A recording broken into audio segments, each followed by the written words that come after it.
En este fragmento de Caballo de Troya 2, Masada de J.J. Benítez, nos encontramos con un escenario cargado de tensión y misterio. La operación secreta entre Estados Unidos e Israel se ve amenazada por el conocimiento de los movimientos palestinos, lo que pone en peligro la estación receptora de fotografías satelitales. En medio de la intriga y la amenaza externa, el general Curtis anuncia un cambio en los planes, revelando la necesidad de desmantelar la estación y un giro inesperado, el regreso al pasado, el ansiado segundo gran viaje. La escena se envuelve en un clima de incertidumbre, en donde la búsqueda de la verdad y la revelación sobre Jesús de Nazaret se entrelazan con las complicaciones de una misión aún más arriesgada. No importa cómo, prosiguió finalmente, pero el caso es que hasta la Agencia Central de Inteligencia y Seguridad de Israel, el Mossad, ha llegado una información alarmante. El movimiento guerrillero palestino tiene conocimiento de la operación conjunta que estamos desplegando con el gobierno de Golda Meir. Me refiero a la instalación de la estación receptora de fotografías vía satélite. Los rostros de los presentes reflejaron una extrema gravedad. La inteligencia militar israelí, en especial a partir de la Guerra de los 6 Días, en 1967, era considerada como la más eficaz y afilada del mundo, sobre todo en asuntos vinculados con el Oriente Medio. Ninguno de los asistentes ponía en duda tal revelación. Es más que seguro, continuó Curtis, que, a estas alturas, tanto la OLP como los servicios secretos egipcios, sirios y, naturalmente, soviéticos, estén al corriente y hayan adoptado las medidas oportunas. En aquellos dramáticos momentos nadie se percató de una sutil y supongo que involuntaria revelación del general. ¿Por qué al referirse a los servicios secretos había mencionado, única y exclusivamente, a Egipto, Siria y la URSS? Días más tarde tendríamos ocasión de conocer la razón de esta triple alusión. Durante el pasado martes y en el más estricto secreto, tuve oportunidad de entrevistarme con el Dr. Kissinger.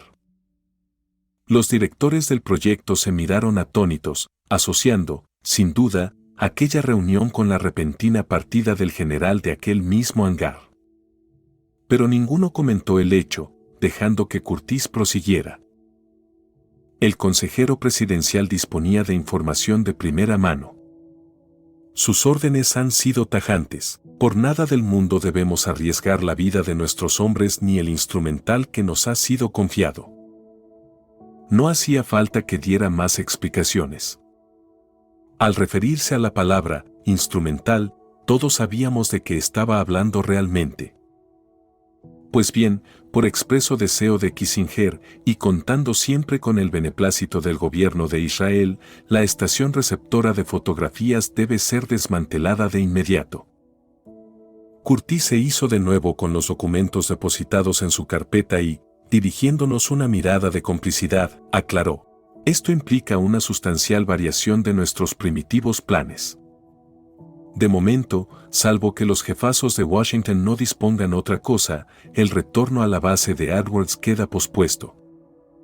Ayer mismo, a mi regreso de Atenas, celebré una reunión urgente con el gabinete de cocina de Golda. El único asunto sobre la mesa, como habrán intuido, fue este: ¿qué hacer con la estación receptora? Estuvieron presentes la primer ministro, Golda, el viceprimer ministro, Alon, el ministro de la Defensa, nuestro siempre zozobrante Moshe Dayan, el jefe del Estado Mayor, teniente general David Eleazar, el jefe del Departamento de Investigación del Servicio de Inteligencia, general de brigada Arie Selev, y el jefe del Servicio de Inteligencia, general Seira. Tras hora y media de intenso debate y por razones que, de momento, no estoy autorizado a revelarles, el gobierno de Israel se ha mostrado conforme con el referido y fulminante desmantelamiento de las instalaciones, acordando su traslado a otro lugar secreto. Como ya relaté en las primeras páginas de este diario, en un minucioso estudio elaborado en Washington por el Service, con la estrecha colaboración del Departamento Cartográfico del Ministerio de la Guerra de Israel, Se había establecido que la instalación de la red receptora de imágenes del satélite artificial Big Bird debía efectuarse en un plazo máximo de 6 meses, a partir de la fecha de llegada del instrumental a la ciudad de Tel Aviv. Esto ocurrió en enero de 1973.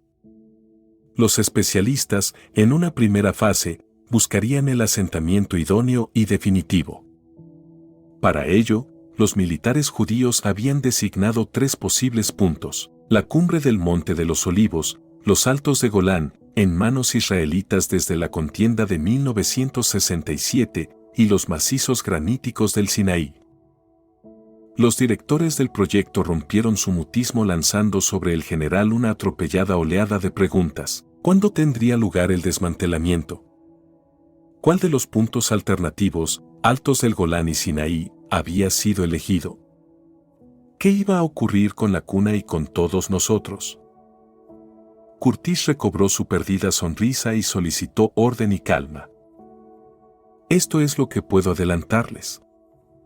Por el momento, las previsiones y evaluaciones de la inteligencia judía estiman que la situación general en Oriente Medio tiende a una peligrosa agravación. Y les ruego que no pregunten por qué. Lo que importa y nos importa es que, por decisión del gobierno de Golda, la estación receptora es ahora más vital que nunca y los militares judíos están ya buscando otro asentamiento, distinto a los previstos inicialmente. Ellos y nosotros disponemos de un plazo máximo de 3 días para localizar ese lugar y ejecutar el traslado. El Dr. Kissinger considera que nuestra presencia en esta nueva etapa del proyecto es absolutamente necesaria. No podemos ni debemos levantar sospechas. Para los judíos somos los propietarios y responsables de los equipos y así seguirá siendo. Pero hay algo más, anunció Curtis, adoptando un tono solemne. Algo con lo que no habíamos contado y que, bien mirado, podríamos calificar como un nuevo y apasionante desafío. El corazón me dio un vuelco, e instintivamente busqué la mirada de Eliseo. No sé cómo, pero yo sabía lo que el general estaba a punto de comunicarnos. Por primera vez en los años que llevábamos juntos percibí un ligero temblor en las manos de Curtis, y su voz se vio empañada por la emoción. Nunca olvidaré aquella rotunda afirmación. Señores, regresamos. Obviamente, los directores del proyecto no comprendieron el significado de aquellas 2 simples palabras, y uno de ellos, interrumpiendo, le recordó que, si no había entendido mal, el regreso a casa había sido pospuesto. Los ojos de Curtis chispearon maliciosamente. Señores, insistió, remachando cada sílaba, regresamos. En segundos, los miembros del equipo cayeron en la cuenta y, levantándose de sus asientos, estallaron en una calurosa ovación. Todos sabían de la pérdida del micrófono y todos, en lo más profundo de sus corazones, habían contemplado y deseado una segunda oportunidad. Insisto, fui un necio al creer las palabras del general. Pero, superados los primeros minutos de lógico entusiasmo, los fríos y racionales directores del programa despertaron a la cruda realidad, planteando una interminable cadena de dudas. Algunos de aquellos obstáculos técnicos ya habían sido evaluados por nosotros en las densas horas de reflexión y enclaustramiento en el hotel. Curtis escuchó pacientemente. Por último, fijando su mirada en nosotros, formuló una escueta pregunta. ¿Qué tenéis que decir vosotros? Hay una posibilidad, pero, antes de que prosiguiéramos con el plan trazado en el Ramada Salom, el general dio por finalizada la reunión. De eso, abrevió ante la curiosidad general, hablaremos en su momento. Ahora urge el total desmantelamiento del módulo y el embalaje completo de los equipos. Señores, manos a la obra. A partir de esa decisiva reunión, los hombres de caballo de Troya nos afanamos en una agotadora labor de desmontaje general. La mayoría de los técnicos, ajena a los hechos que acabábamos de conocer, se preguntó una y otra vez el porqué de aquellas extrañas prisas y del reforzamiento de las medidas de vigilancia y seguridad exteriores. Fue el propio general quien, en mangas de camisa y como uno más en la frenética labor, les insinuó discretamente que existía el riesgo de un posible atentado terrorista contra la estación y que nos disponíamos a su inmediato traslado. A lo largo de uno de los breves periodos de descanso, Curtis nos puso en antecedentes de otros sucesos íntimamente relacionados, siempre según el Mossad, con la grave amenaza que se cernía sobre la estación receptora de fotografías. Los agentes israelitas infiltrados en Beirut, Amán y Roma habían descubierto un plan para asesinar al rey Hussein de Jordania, que en aquellas fechas, primeros días de febrero, realizaba una visita semioficial a los Estados Unidos. El grupo guerrillero palestino Septiembre Negro proyectaba apoderarse de diversos edificios gubernamentales de Amán, haciendo prisioneros a varios ministros jordanos.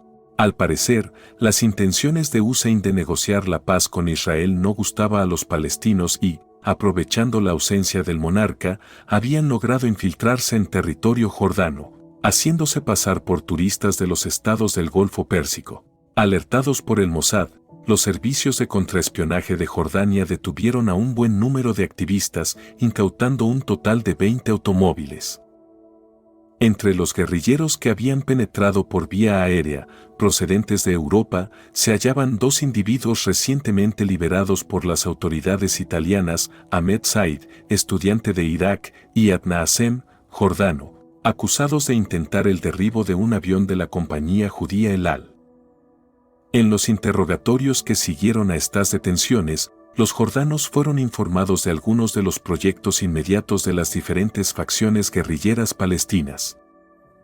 Entre los más importantes destacaban la toma de una embajada árabe en un indeterminado país del continente africano, la creación de un arsenal e infraestructura para el ataque a aeronaves comerciales judías en Europa y el asalto de un comando suicida a la mezquita de la Ascensión. Era obvio que este último proyecto terrorista solo podía estar inspirado en una exacta información de lo que Estados Unidos e Israel llevaban entre manos en relación con el Big Burn. Tan graves acontecimientos, ajenos por completo a nuestra verdadera misión, solo vinieron a enturbiar los corazones del equipo, que se entregó hasta el límite de su capacidad a la delicada operación de limpieza de los barracones. 2 días después, el sábado, 17 de febrero, con algo más de 24 horas de adelanto sobre lo previsto, la cuna había sido desmontada y puesta a buen recaudo en 3 contenedores blindados. Al coincidir con el día sagrado de los judíos, Curtis, astutamente, se apresuró a comunicarles que podían franquear el recinto de la mezquita. Pero, como era de esperar, declinaron el ofrecimiento, demorando su participación en los postreros trabajos de evacuación hasta la puesta de sol. Aquella providencial coincidencia nos proporcionaría un precioso margen de casi 6 horas en el que la casi totalidad de las consolas y equipos electrónicos de la estación propiamente dicha fueron echados abajo y mezclados y confundidos con los cajones metálicos que contenían el módulo y demás instrumentos auxiliares. Minutos después del ocaso, hacia las 17:45 horas, los técnicos y oficiales israelíes entraban en la plazoleta, iluminada ya por potentes reflectores, colaborando con nuestros hombres en el desmantelamiento final. Al alba, la operación había concluido. Todo se hallaba dispuesto para el traslado. Pero, ¿a dónde? ¿Cuál era el punto elegido? Por elementales razones de prudencia, y siguiendo las órdenes del general de brigada Aryeh Selev, jefe del Departamento de Investigación del Servicio de Inteligencia israelí, los arqueólogos, o supuestos arqueólogos, deberían permanecer en el interior de la capilla de la Ascensión hasta 48 horas después de la definitiva salida del material. Los árabes, propietarios y custodios del santuario, atentos a todos nuestros movimientos, podrían haber sospechado algo si los mencionados expertos de la Universidad de Jerusalén, de la Escuela Bíblica y Arqueológica Francesa de la Ciudad Santa y del Museo de Antigüedades de Amán, integrantes de la División Especial, encargada por el gobierno de Golda Meir de las excavaciones y reparación de los cimientos de la cara este de la inolvidable mezquita, supuestamente dañados por él. Simulacro de atentado protagonizado por los agentes de Dayan, hubieran evacuado la zona al mismo tiempo que la carga. La División Especial de Arqueólogos, según las escasas informaciones que llegaron hasta nosotros en aquellos días, desaparecería del lugar durante la noche y de forma gradual, con el fin de levantar un mínimo de sospechas. La gran pregunta que nos hicimos en tan tensas jornadas, y que Curtis no pudo o no supo clarificar, encerraba una decisiva importancia en el planeamiento de la primera fase de la aventura que nos aguardaba. ¿Cuál era el asentamiento elegido para la estación receptora del Big Bird? Como ya hice alusión anteriormente, ese nuevo y ansiado despegue del módulo y quizá buena parte de la segunda exploración estaban sujetos al exhaustivo conocimiento del punto donde debería ser levantada la estación receptora. Lógicamente, al abandonar el Monte de los Olivos, ese misterioso emplazamiento tenía que estar ubicado lejos del que, en principio, ya constituía para nosotros el punto de contacto de la nave, la referida cumbre del monte que ahora estábamos a punto de dejar. Para salvar este inconveniente, los directores del proyecto, reunidos con Eliseo y conmigo durante todo el domingo, con el fin de planificar al máximo los pormenores del segundo, gran salto, establecieron dos únicas soluciones. Si la distancia entre el nuevo asentamiento y el Monte de las Aceitunas era considerable, una vez efectuado el despegue y la inmediata inversión de masa, la cuna debería salvar esas millas en un vuelo horizontal. Esto complicaba aún más las cosas. Entre otras razones, por el lógico consumo extra de combustible. Un peróxido de hidrógeno, por cierto, que debía llegar, y secretamente, desde los Estados Unidos.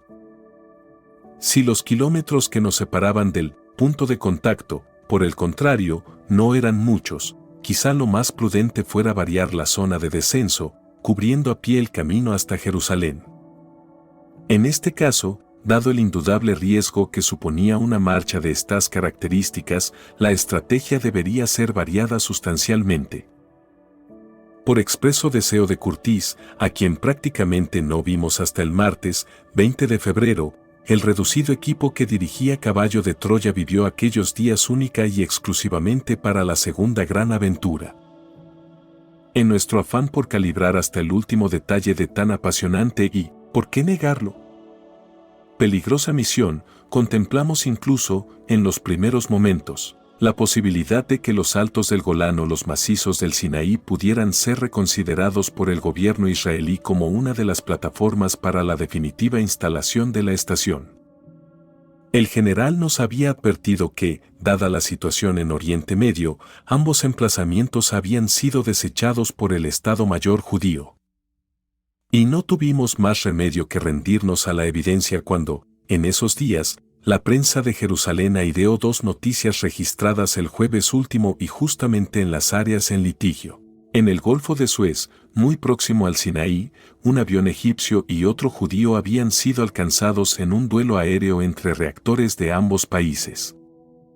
En cuanto a las alturas del Golán, tropas sirias habían destruido 2 carros blindados y una excavadora israelitas cuando estos cruzaron la línea de alto el fuego con el fin de construir una carretera en la zona desmilitarizada.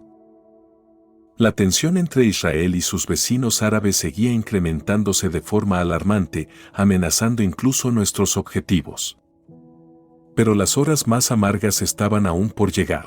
En la mañana del lunes, 19 de febrero, aprovechando una obligada interrupción en nuestras sesiones de trabajo, y casi sin quererlo, mis pasos me condujeron a un lugar que había evitado hasta esos instantes, la ciudad vieja de Jerusalén. Mientras Eliseo y los directores se ocupaban en la sede de la Embajada Norteamericana de la tramitación para el envío por valija diplomática de los sismogramas obtenidos en la primera exploración y que debían ser estudiados con prioridad absoluta, por el Centro Geológico de Colorado y la Administración Nacional del Océano y de la Atmósfera, NOSA, ambos en mi país, yo me dejé arrastrar por una necesidad casi imperiosa, caminar lenta y pausadamente por los mismos lugares de la ciudad santa donde, siglos antes, había vivido tan increíbles y traumatizantes experiencias. Quizá no debía hacerlo. En el fondo, yo sabía lo que me aguardaba. Pero mi espíritu pujaba por encontrarle o encontrar el menor vestigio que me recordara su presencia. Ahora, después de tanto tiempo, estoy seguro que hice bien en ocultar a Curtis y a la dirección del proyecto mi profunda angustia y el obsesivo deseo de volver, fruto de una compleja mezcla de admiración por él y de una ardiente necesidad de conocerle mejor. Nadie, en mis muchos años de vida, había llegado tan certera y hondamente a mi atormentado corazón. Y una y otra vez me hacía la misma pregunta: ¿por qué yo? ¿Por qué un individuo ruin, impuro y eternamente dubitativo como yo se veía envuelto en semejante situación? ¿Qué tenía aquel hombre para lograr transformar una vida, la mía, llena de vacío? Como digo, si hubiera informado a caballo de Troya de mi debilidad por Jesús de Nazaret, porque de eso se trataba en realidad, tan flagrante parcialidad y entusiasmo por el personaje motivo de la segunda expedición me habrían descalificado sin remedio. La objetividad y frialdad en los exploradores eran condiciones básicas para el desempeño de una misión de aquella naturaleza.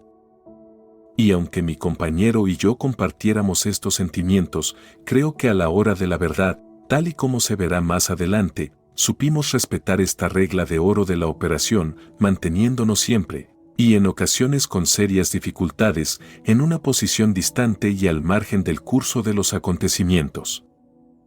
Sí, fui un ingenuo. Al cruzar bajo el arco de la puerta de Jaffa, en el extremo occidental de la ciudad vieja de Jerusalén, el frío inicial de aquella mañana había empezado a remitir. Unos tibios rayos de sol templaron mi intensa palidez, alegrando el ocre de las piedras de la ciudadela. Un abigarrado gentío daba vida a la corta calle que separa los barrios armenio y judío, al norte, del cristiano y musulmán, al sur. Aunque yo había paseado en numerosas oportunidades, antes del gran viaje, por aquel mismo sector de la ciudad santa, ahora era diferente. Muy diferente. Al llegar al final de la STR, of the Chain du Dé, ¿hacia dónde me dirigía? A mi derecha, a corta distancia, se encontraba el Muro de las Lamentaciones, último y único vestigio del imponente templo construido por Herodes el Grande. E instintivamente tomé aquella dirección. Al desembocar en la gran explanada existente a los pies del muro occidental del antiguo templo, cientos de personas, la mayoría turistas, deambulaban de aquí para allá, curioseando y tomando fotografías. Me aproximé despacio a la muralla. Era increíble que, de aquella monumental construcción que yo viera en nuestro primer salto, solo quedase en pie un reducido paño de sillería de 12 escasos metros de altura y poco más de 70 de longitud. Numerosos rabinos y fieles judíos, entre los que destacaban niños y jovencitos, rezaban o leían los rollos de la ley, con los rostros materialmente pegados a los gigantescos y erosionados bloques cenicientos. La devoción y respeto de aquellos israelitas, cubiertos con sus mantos blancos y típicos sombreros negros y con las filacterias sujetas a la frente, eran sobrecogedores. Levanté los ojos, recorriendo minuciosamente las 11 hileras de piedra que aún resistían el paso de los siglos, descubriendo cómo algunas cosas no habían cambiado en el venerable muro. Entre los huecos y ranuras de los imponentes bloques seguían floreciendo manojos de hierbas silvestres, cobijando a buen número de palomas y pajarillos. Y entre el susurro de aquellas plegarias aparecieron en mi memoria las palabras que pronunciara Jesús de Nazaret en el atardecer del martes, 4 de abril del año 30. ¿Habéis visto esas piedras y ese templo macizo? Pues en verdad os digo que llegarán días muy próximos en los que no quedará piedra sobre piedra. Todas serán echadas abajo. Impulsado por una extraña fuerza me acerqué a una de las moles de piedra. Mis manos acariciaron la rugosa superficie y mi rostro, lenta y suavemente, fue a tocar aquella segunda hilera. Cerré los ojos, intentando captar la formidable energía que, sin lugar a dudas, almacenaba aquella reliquia. Mi alma necesitaba desesperadamente una señal, un simple recuerdo, quizá el fugaz perfume de unas piedras que habían sido mudos testigos de la presencia del Maestro. Un llanto dulce y sosegado fue la única respuesta. Cuando aquella tristeza estaba a punto de ahogarme, una mano fue a posarse sobre mi hombro derecho. Por un instante me negué a abrir los ojos, imaginando que aquel gesto, tan típico de Jesús, estaba sucediendo en otro tiempo. Pero al dirigir la vista hacia el hombre que tenía a mi lado, un destello verdoso me devolvió a la trágica realidad. Era un paracaidista del ejército judío, con su uniforme de camuflaje y una metralleta colgada del hombro izquierdo y con el cañón apuntando hacia tierra.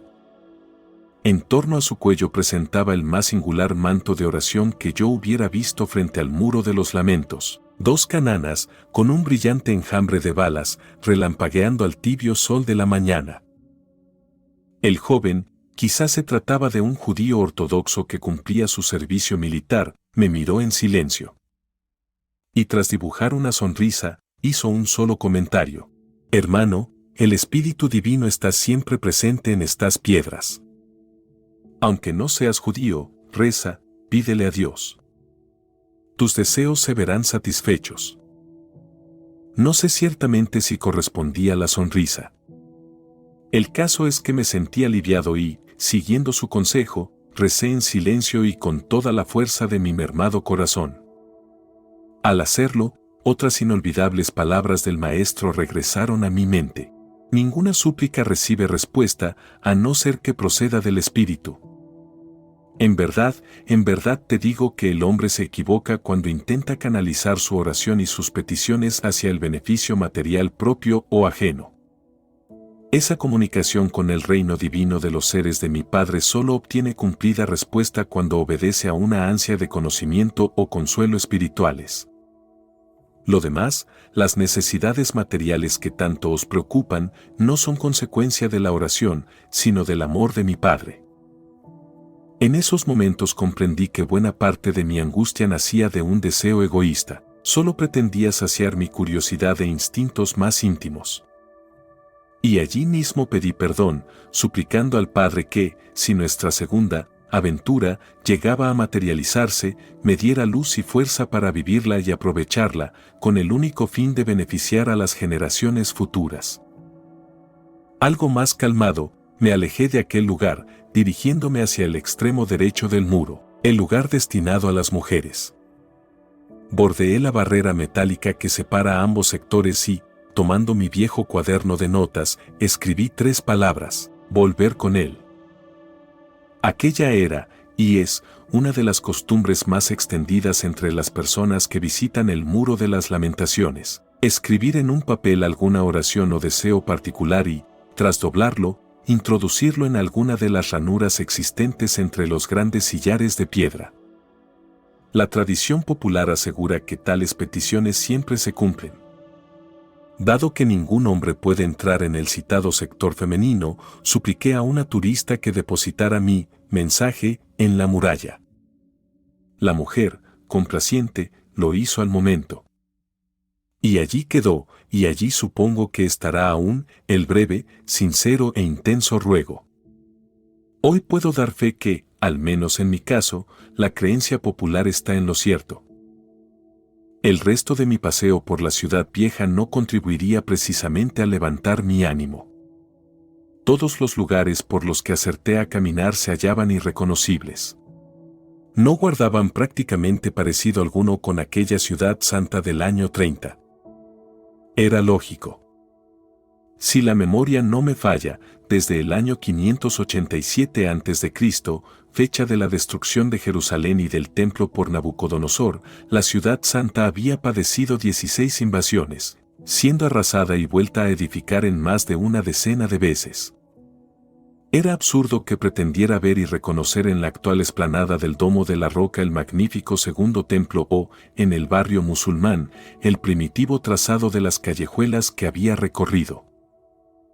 Al entrar en el gigantesco rectángulo donde antaño se había levantado el magnífico templo de Herodes, un guía, a media voz, explicaba a un nutrido grupo de curiosos y respetuosos turistas ingleses como muchos rabinos y judíos de Mea Shearim, el barrio religioso de la ciudad, solo aceptan caminar descalzos o, incluso, se niegan a pisar la explanada sobre la que nos encontrábamos. Según estos estrictos observadores de la ley judía, allí se encuentra sepultada la famosa Arca de la Alianza, siendo aquel, por tanto, un lugar sagrado. A decir verdad, mientras me dirigía a las mezquitas que ocupan hoy el terreno del segundo templo, la de El Aqsa y la conocida como el Domo de la Roca, tuve que reconocer que aquel era uno de los escasos puntos donde los humanos no han caído aún en el lamentable tráfico comercial existente en lo que los cristianos llaman santos lugares. Allí todo es silencio y recogimiento. La venta o el trapicheo de recuerdos más o menos santos o religiosos están prohibidos terminantemente.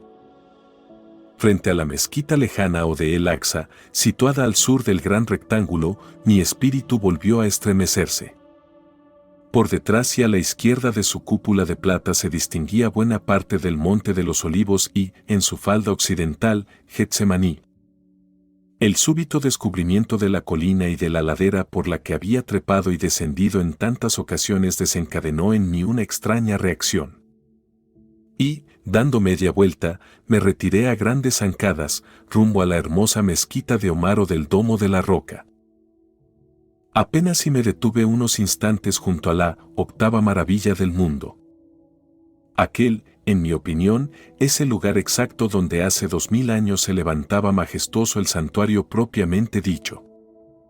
Allí mismo, muy cerca de algunas de las caras del octógono de 60 metros de diámetro que constituye el exterior de la mezquita, quizá en las orientadas al sur o suroeste, se hallaron en otro tiempo las escalinatas de acceso al templo, en las que yo había visto y escuchado al rabí de Galilea.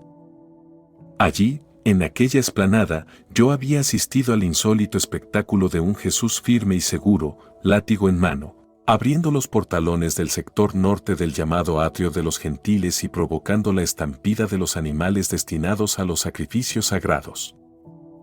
Durante segundos, en el silencio del lugar, pude escuchar los mugidos de los bueyes, el griterío de los cambistas de monedas y el estruendo de las mesas y tenderetes al ser volcados por el ganado. Qué lejos y qué cerca parecía todo.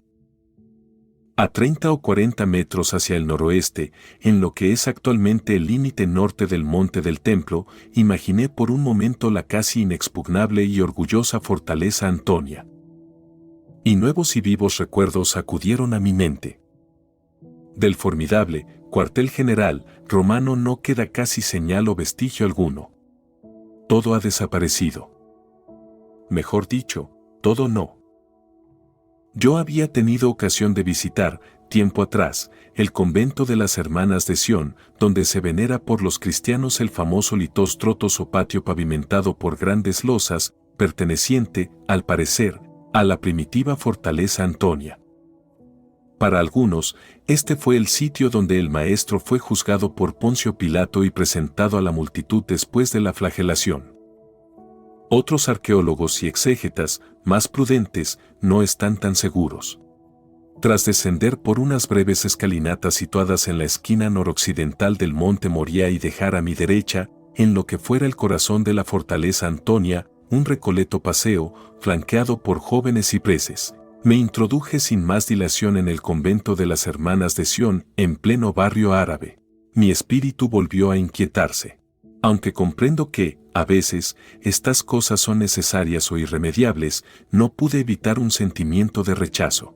Nada más cruzar bajo la pequeña puerta del santuario apareció ante mí un luminoso establecimiento, cargado hasta los topes de toda clase de recuerdos de la capilla de la flagelación o del venerado Litostrotos, desde medallas y escapularios hasta camisetas, ceniceros, artesanía, postales, bustos policromados de escayola de María o de su hijo, réplicas de la columna de la flagelación y un interminable etcétera, por no hablar de los juguetes japoneses o refrescos.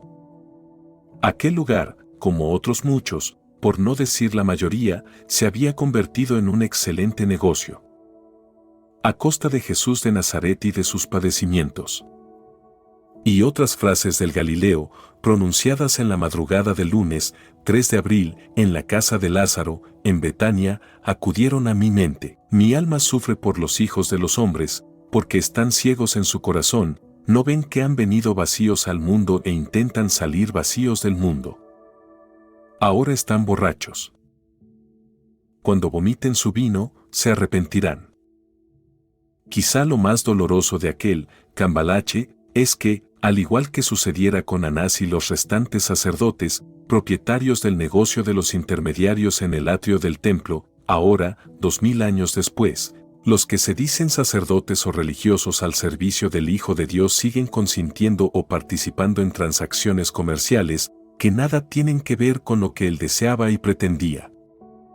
Y esto, precisamente allí, escenario de tan trágicos momentos, empaña considerablemente la grandeza del lugar.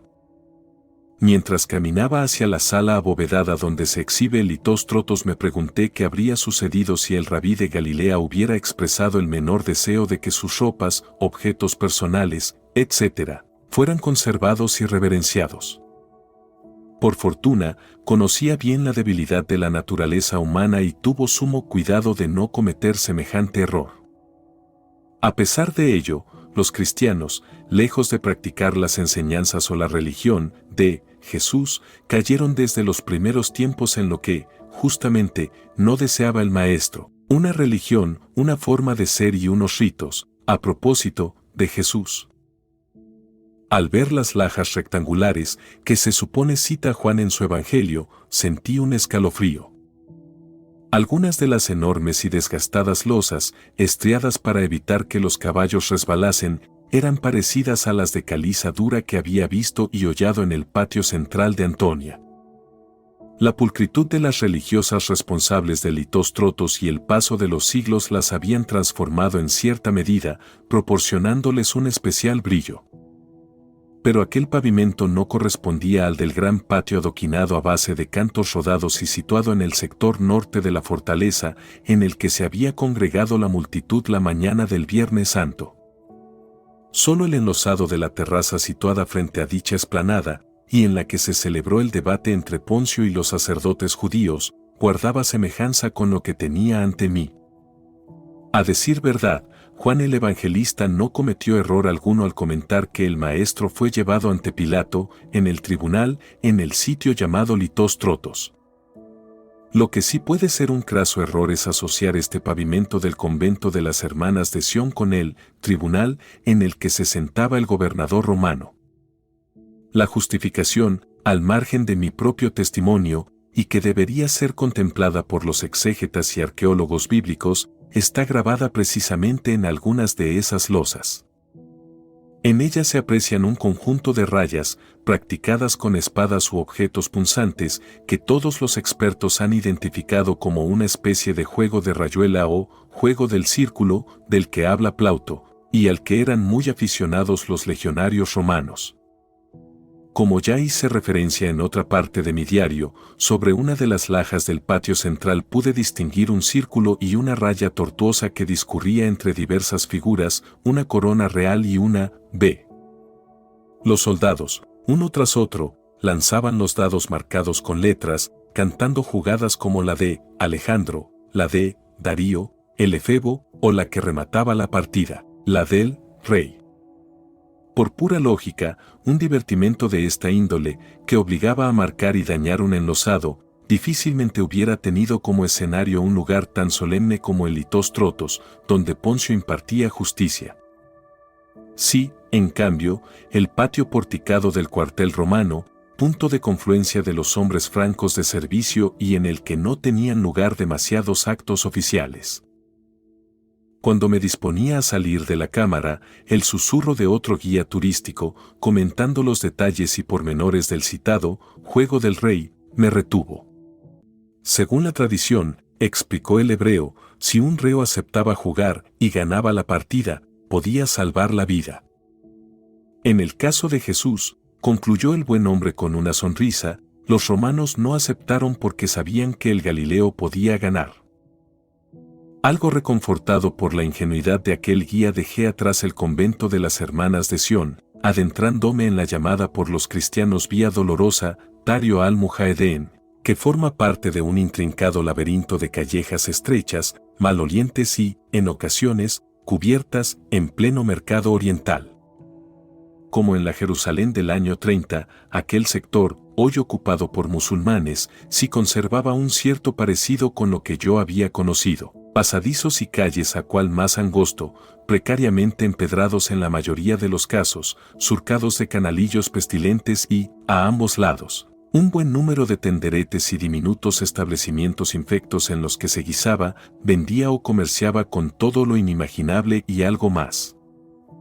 Confundido, abriéndome paso con dificultad entre aquella marea humana, mezcla de turistas, árabes arreando asnos cargados con voluminosos fardos, mujeres con el rostro cubierto por velos y balanceando grandes cántaros de arcilla sobre sus cabezas, religiosos de todas las confesiones y algún que otro rabino presuroso, luciendo su tradicional indumentaria, levita larga y negra como la noche y sombrero de ala ancha y terciopelo igualmente azabache, con luengas barbas y patillas acaracoladas cayendo desde las sienes. Logré acceder al fin a otro de los santuarios de la ciudad vieja. Sin duda, el más santo para el cristianismo, la iglesia del Santo Sepulcro. No fue fácil desembarazarse de la chiquillería que, desde el instante en que pisé la supuesta vía dolorosa, asaltan prácticamente al viandante extranjero o con aspecto de turista, metiéndole por los ojos toda clase de mercancías. Recuerdo con desolación como uno de los viernes, a las 3 de la tarde, cuando me encontraba en pleno adiestramiento, acerté a pasar por la mencionada vía dolorosa, coincidiendo con una tradicional y semanal procesión que organizan los padres franciscanos. Aquel espectáculo me conmovió. Mientras los religiosos y fieles avanzaban lenta y pausadamente por las calles, ora de rodillas, ora cargando grandes cruces, a uno y otro lado, los propietarios de los comercios seguían pregonando sus artículos y souvenirs, ajenos y sin el menor respeto hacia aquellos devotos cristianos. Pero aquel descarado e irritante negocio se ve eclipsado ante lo que, para mí, constituye una de las más negras y frías afrentas que pueda concebirse en un lugar tan especial como el del Santo Sepulcro. Ahora me pregunto si no debería haber omitido estas nada edificantes experiencias. Pero es preciso que sea fiel a mis propios sentimientos y absolutamente claro y sincero. La verdad es que tampoco tiene mayor trascendencia que la roca del Gólgota, casi oculta bajo la basílica del llamado Santo Sepulcro, estuviera, o no, unos metros más al norte o al sur de su actual y pretendida ubicación. Lo que importa es que este sí fue el paraje real y concreto donde se desarrollaron las dramáticas horas finales del Nazareno. Ni siquiera la circunstancia de que la tumba de Jesús haya sido marcada por la religión y las tradiciones a tan escasa distancia del lugar de ejecución debería revestir problema alguno. Como también especifiqué con anterioridad, la propiedad de José de Arimatea, una pequeña finca de recreo y descanso, se hallaba relativamente retirada del Gólgota. No era habitual, ni lógico, que este tipo de propiedades se hallara al pie de un lugar tan tétrico como el de las ejecuciones públicas. A mí, regreso, de la Jerusalén del año 30, tras consultar mapas y recorrer la zona, estoy convencido que la gruta que albergó el cadáver de Jesús se encuentra en algún punto del extremo nororiental del actual barrio árabe. Concretamente, entre la iglesia de Santa Ana y el Museo Rockefeller, este último, fuera del citado barrio. Quizá algún día, si se practican excavaciones en dicho sector, el mundo pueda descubrirlo. Lo que sí me pareció indigno del lugar que se pretende venerar fue un hecho que me tocó vivir en aquella agitada mañana. Durante un buen rato deambulé sin rumbo fijo por las oscuras y recargadas capillas, absurdamente divididas entre los griegos ortodoxos y los católicos romanos, descendiendo incluso a una de las criptas donde, según la tradición, Santa Elena había hallado las 3 cruces, arrojadas a una especie de basurero por los soldados romanos, una vez concluidas las crucifixiones.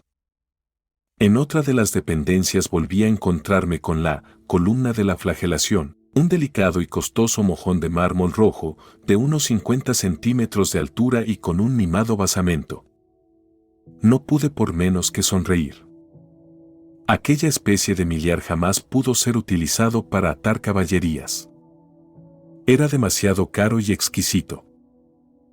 Y de pronto me encontré frente a un grupo de turistas que hacía cola para visitar la no menos supuesta tumba del Galileo. Aquel era uno de los santuarios que yo me había negado a inspeccionar durante mi etapa de entrenamiento.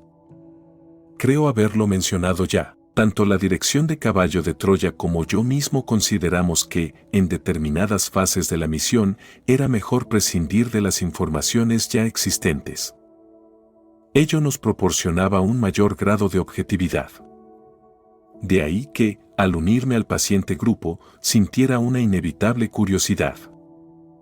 Era del todo imposible que la gruta que sirvió de enterramiento a Jesús de Nazaret se hallara tan próxima al Calvario.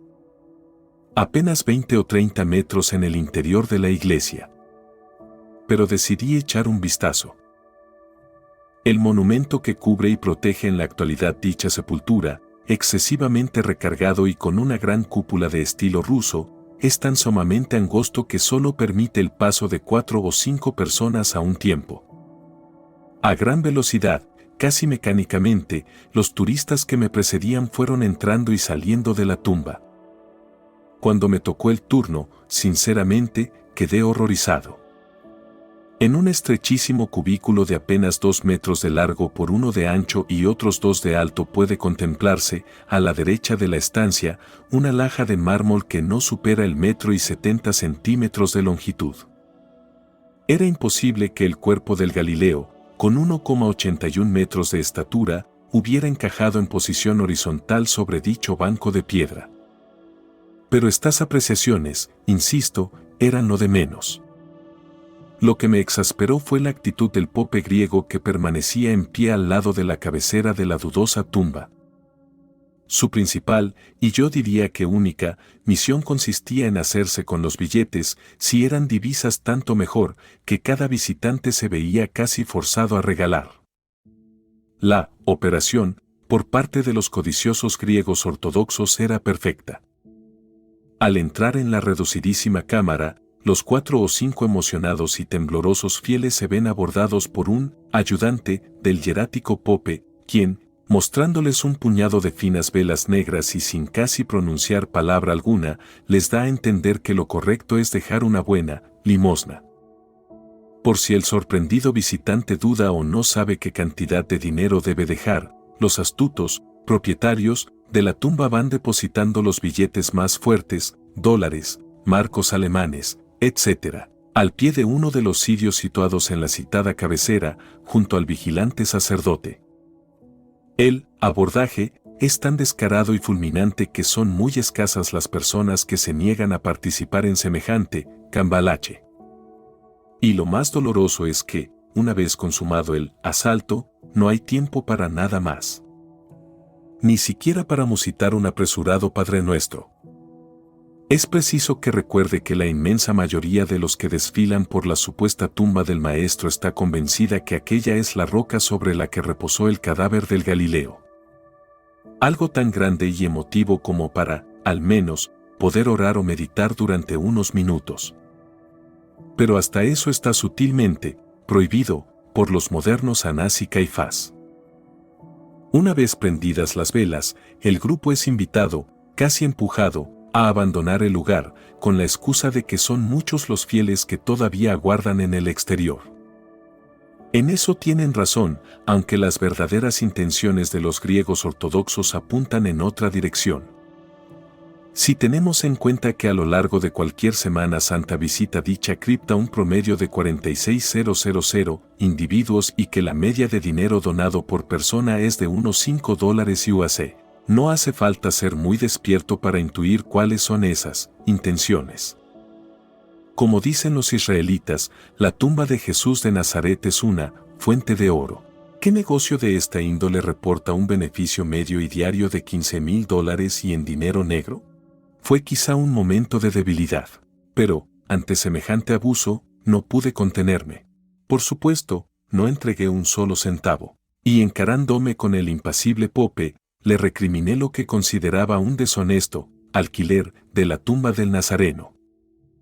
El griego acarició sus negras y desaliñadas barbas y, mirándome con displicencia, argumentó: «Nadie le obliga, hermano». Claro. No hubo tiempo para más. El ayudante, obedeciendo una significativa y estudiada mirada del sacerdote, hizo presa en uno de mis brazos y, suave pero firmemente, me arrastró hacia la salida. Dolorido e indignado, no me detuve hasta alcanzar la muralla sur de la Ciudad Santa. ¿Ciudad Santa? Dios mío. Qué poco han cambiado las cosas. Una ligera brisa me recibió bajo el arco de la puerta de Sión, al final del barrio armenio. Me detuve, buscando serenar el espíritu. En el fondo, ¿quién puede cambiar tan drásticamente las tendencias y debilidades humanas? Quizá algún día, como profetizó el maestro, el mundo salga del invierno materialista para entrar en la primavera espiritual. Pero eso parece aún lejano. Al abordar la calzada de Atibat Etzioni, entre las murallas de la ciudad vieja y el monte Sión, el instinto fue mi único guía.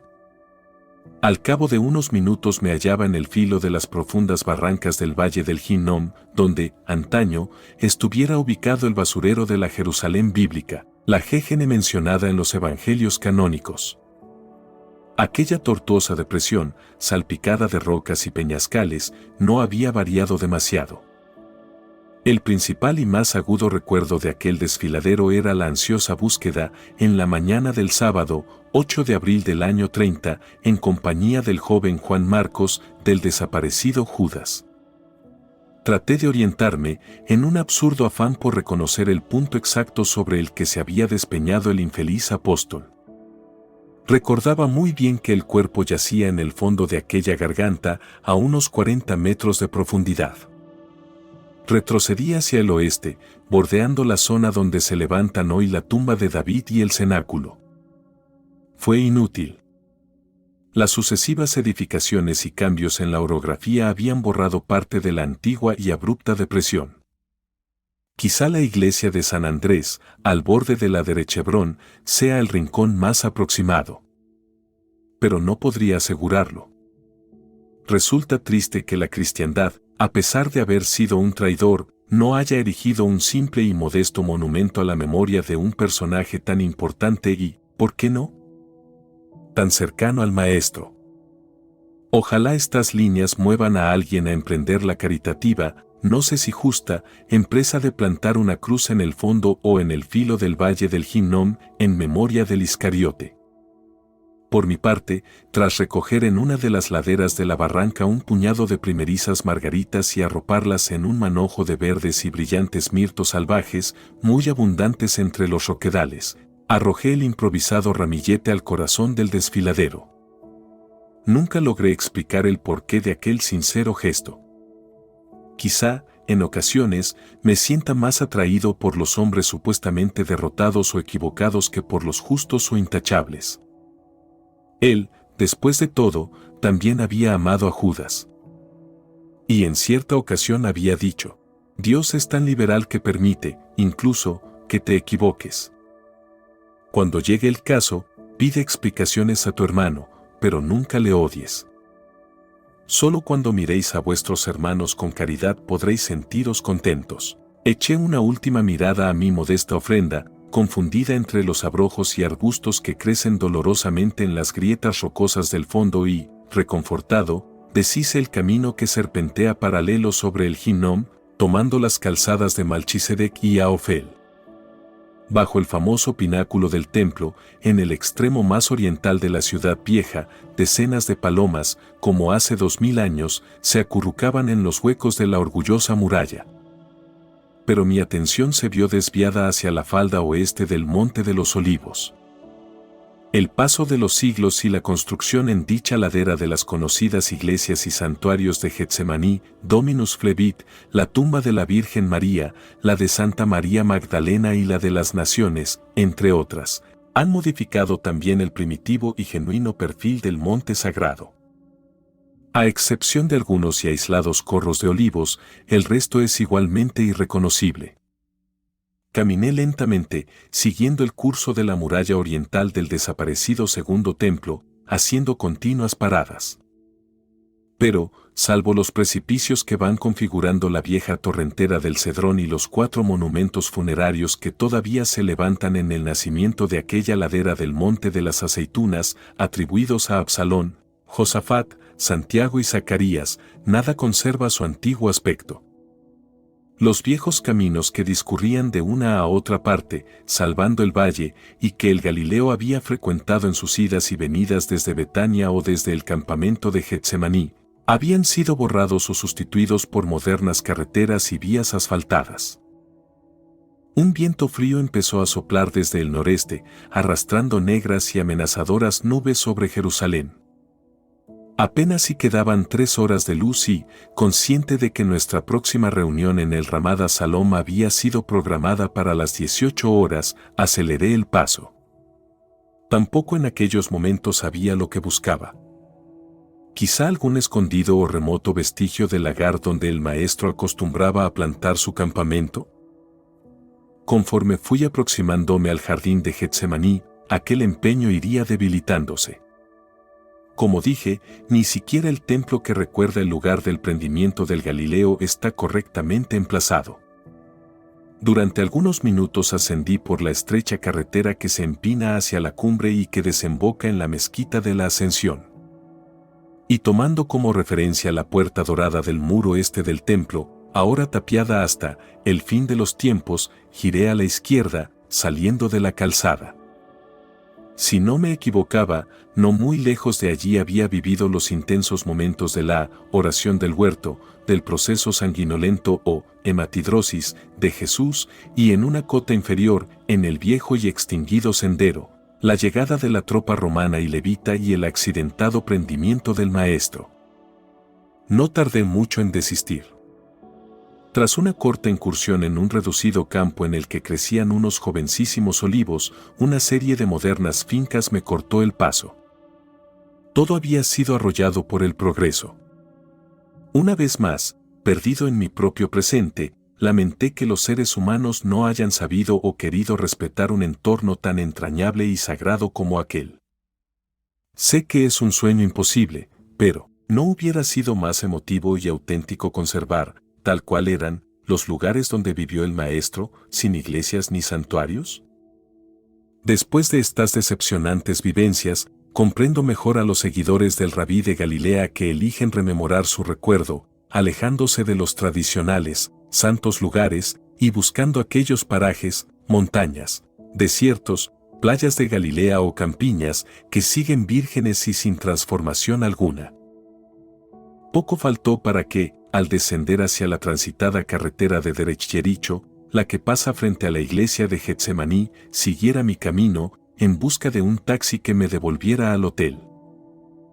La revelación de un segundo gran viaje marca un punto culminante en la Operación Caballo de Troya, ofreciendo una nueva oportunidad de adentrarse en el misterio del tiempo y las enseñanzas de Jesús de Nazaret. A través de las dificultades, la incertidumbre y los giros inesperados, los protagonistas se enfrentan a una misión que no solo desafía las leyes de la ciencia, sino también las creencias más profundas.